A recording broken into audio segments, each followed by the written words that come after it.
SOLIDWORKS Plastics 2022 adds features and horsepower to solve more complex problems with greater ease. This plastic cover is bolted to 2 hoist hooks on either side of the hatch.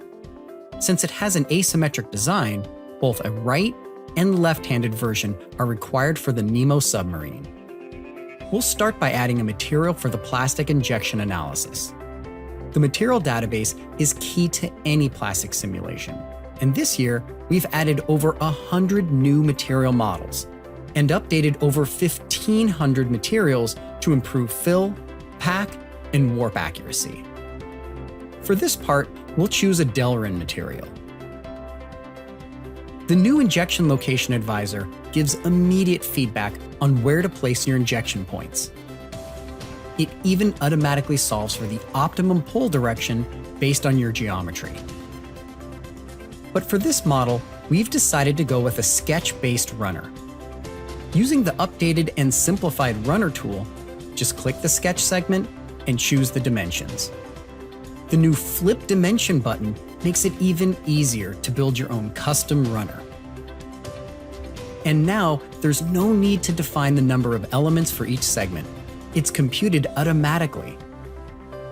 We need a family mold to create cavities for both the right and left-handed components.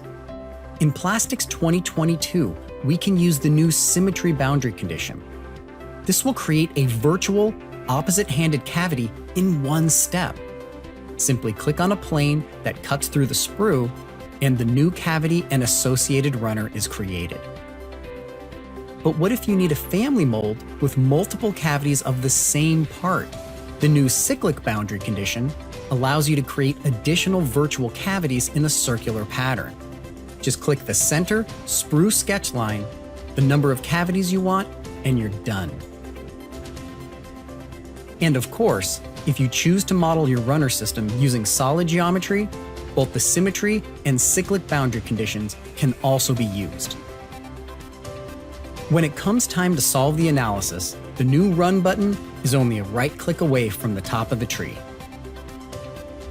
And when analyzing your fill, pack, cool, and warp studies, turning on the symmetry option allows you to visualize the full virtual cavity. SOLIDWORKS Plastics 2022 combines additional functionality, simpler pre-processing, and powerful automation to get accurate plastic injection simulation results faster.